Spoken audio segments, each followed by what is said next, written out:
Bonjour à tous et bienvenue dans une nouvelle vidéo de cybersécurité d'après le blog Cocomelon. Donc aujourd'hui, on va faire un développement de logiciel qui fera de la persistance avec le détournement de la désinstallation des applications. Tout ceci fait en C++. Donc bonjour passionnés de cybersécurité, de hackers blancs et de tout le monde qui est passionné de près par la cybersécurité. Donc là, cet article-là, c'est le résultat des recherches de Cocomelon et d'autres personnes sur des astuces intéressantes sur la persistance des logiciels malveillants via le détournement des installations des fichiers d'une application cible. Alors, comment fonctionne le processus de désinstallation? Alors, quand on installe un programme sur un système Windows, ils prennent généralement vers leur propre programme de désinstallation où ils ont les clés de registre. Bah oui, en fait, ils sont obligés de faire ça parce qu'en fait, quand on va dans l'application et on désinstalle, c'est à partir d'ici, en fait, qu'il va trouver le programme qui permet de désinstaller l'application.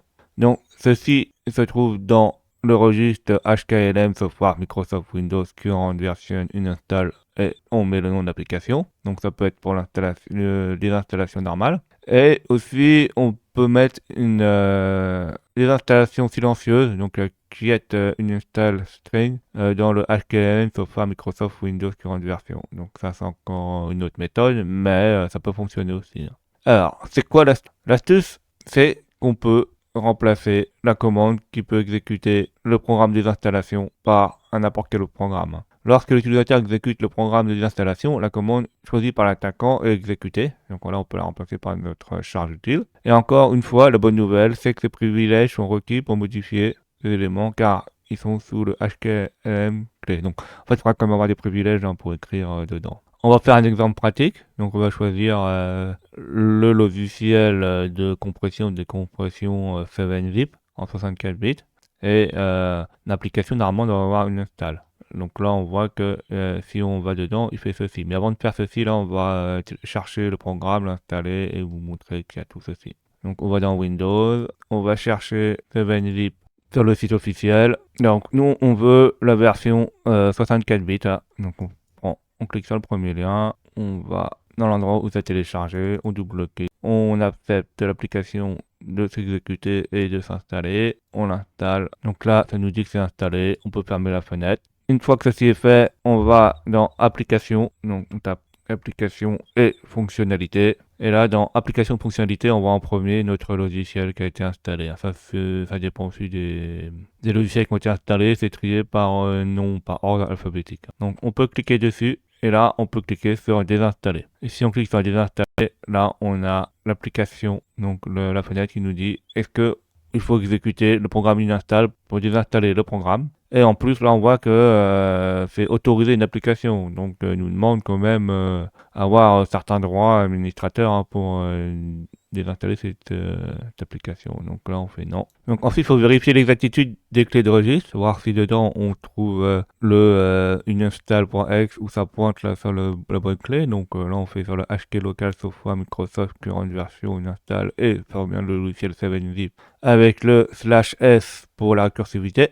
Donc pour les sous-clés. Donc ceci là, il faut le faire dans un terminal PowerShell. Donc on ouvre un terminal PowerShell, on exécute la commande et là on voit que où le fichier a été installé et là le uninstall string là c'est où le fichier pointe pour la désinstallation. Et on a même le create uninstall qui est exactement, ça pointe au même endroit sauf qu'il met /s pour pas qu'on voit les informations. Donc elle soit silencieuse. Et il faut préparer notre charge utile. Donc comme d'habitude, nous c'est la message box meo.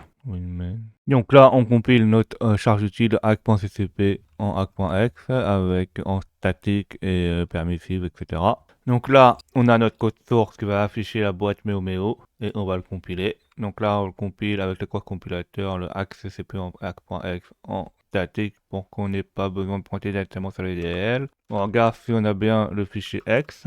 Donc là, on a bien le fichier X et on va le copier et le vérifier sur notre machine Windows. Donc là, on a bien notre hack.exe, on double-clique dessus. Est-ce qu'on a meo? Donc là, c'est bon. Notre charge utile fonctionne. On la copie sur le bureau et c'est bon. Après, ensuite, il faut créer un programme qui exécute la logique de persistance. Donc, on va directement écrire, modifier la clé du registre dans Software Microsoft Windows Current Version uninstall.exe et dedans on va lui mettre le lien où se trouve notre fichier .exe. Donc regardons notre code source. Donc dans notre code source perse, là, on a les deux premières chaînes. Donc on a app qui en fait qui pointe vers le bon registre du logiciel 7-zip. Donc dans Software Microsoft Windows Current Version uninstall 7-zip. Et là, dans X, donc là, ça sera le chemin où pointe vers notre charge utile hack.exe qui se trouve dans user test desktop hack.exe. Alors faites gaffe, hein, si vous faites la même chose que moi, le nom de l'utilisateur sera pas forcément le même. Et dedans, qu'est-ce qu'il va faire? Bah, en premier, il va essayer d'ouvrir la clé de registre qui est Software Microsoft Windows Current Uninstall 7-zip. Donc il vérifie si l'ouverture s'est bien passée. Donc si c'est bien passé, c'est bon. On pourra modifier les sous-clés qui sont une install string et qui est une install string. Et dedans, on va remplacer les valeurs par la valeur qui est dans X. Donc la valeur qui est le chemin, c'est user test desktop hack.exe pour exécuter notre charge utile. Une fois que tout ceci s'est bien passé, on ferme les clés correctement et on quitte le programme avec le code d'erreur 0 pour dire que le programme s'est exécuté correctement. Une fois que ceci est fait, il faut compiler notre programme. On regarde si on a bien le fichier perf.exe, donc c'est bon. Donc là, on va l'exécuter dans un terminal avec des droits administrateurs. On va dans C. Donc on va exécuter perf.exe et on va vérifier après la base de registre. Et là, on voit bien que dans une install string et qui est une install string, là les deux valeurs pointent vers notre fichier malveillant qui est dans user test desktop.exe et user test desktop.exe. Donc là on a fait la démo, on a compilé, on a exécuté, on a vérifié les bases de registre et finalement après avoir redémarré le système, on va essayer de désinstaller 7-zip et on va voir qu'est-ce qui se passe. Donc on va sur le menu démarrer, on va sur marche arrêt, non, on va dans le menu démarrer, on va sur redémarrer. On clique sur le truc là en forme de marche arrêt. Le système redémarre. Donc là, on va aller dans applications et fonctionnalités. On clique sur 7-zip. Donc on fait désinstaller. On clique sur désinstaller. Et là, il nous demande est-ce qu'on veut autoriser cette application provenant d'un éditeur inconnu à apporter modification. Donc là, on voit hack.exe. Alors là, la personne pourra se douter que le fichier s'appelle hack.exe, c'est un fichier qui n'est pas légitime, mais rien n'oblige à renommer le programme en uninstall.exe et lui il verra rien du tout. Et si on fait oui, on a notre méo qui s'affiche. On pourra avoir plus d'informations avec Process Hacker 2. Donc là, on a la même chose. Donc lui, il a regardé les propriétés avec hack.exe. Donc lui, il a le system setting. Donc alors que nous, on a la même chose. On va regarder. On a exactement la même chose avec le processus 7712. Ils disent, comme vous pouvez voir, le processus parent au système setting. Est-ce que vous voyez à chaque fois que vous voyez le paramètre Windows, dans notre cas, add remove programme. Donc en fait, c'est le logiciel qui gère le système de configuration de l'ordinateur, dont la désinstallation et l'installation des programmes. C'est pour ça qu'on a ce processus parent. Alors il y a une mise en garde lorsque j'essaie de mettre à jour une clé avec le chemin Z malware pers 13, j'obtiens une erreur comme ceci.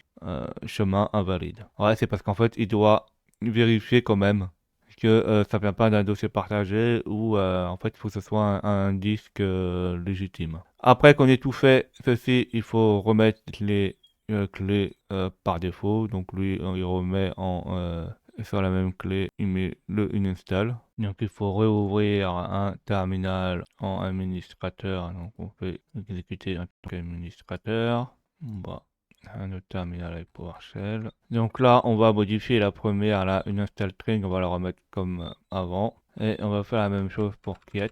Et normalement, c'est bon. Alors vérifions si les deux sont remis par défaut. Donc là, les deux ont été remis par défaut, donc c'est bon. Il n'y a pas de problème. Là, on pourra les installer les 7-zip. Conclusion, bien sûr, cette statistique ne peut être pas si intéressante en termes de persistance car elle nécessite les autorisations et la participation de l'utilisateur de la victime. Mais pourquoi pas? Bah si, c'est quand même intéressant parce qu'en fait, si on sait que c'est une application qui va désinstaller, mais au bout d'un certain temps, ça peut être assez furtif parce il peut se passer un temps assez long.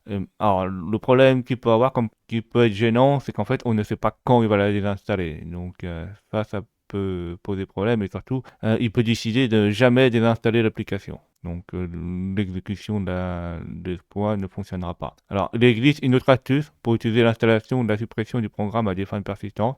On va en parler lors d'un prochain article. On est toujours, je suis toujours en train d'étudier ces possibilités pour l'équipe rouge. J'espère que cet article fera connaître aux équipes bleues, donc aux l'équipe défensive, les techniques intéressantes, ajoutera même arme à l'équipe rouge, donc Red Team pour l'offense. Et pour toutes les personnes qui travaillent dans la cybersécurité ou qui sont curieux d'apprendre comment ça fonctionne. Ça peut être très intéressant à comprendre comment utiliser les techniques de persistance. Alors, n'hésitez pas à mettre des commentaires pour que j'ai des retours, à mettre des pouces bleus, à vous abonner et surtout à cliquer sur la cloche de notification pour être au courant des nouvelles vidéos qui sortent.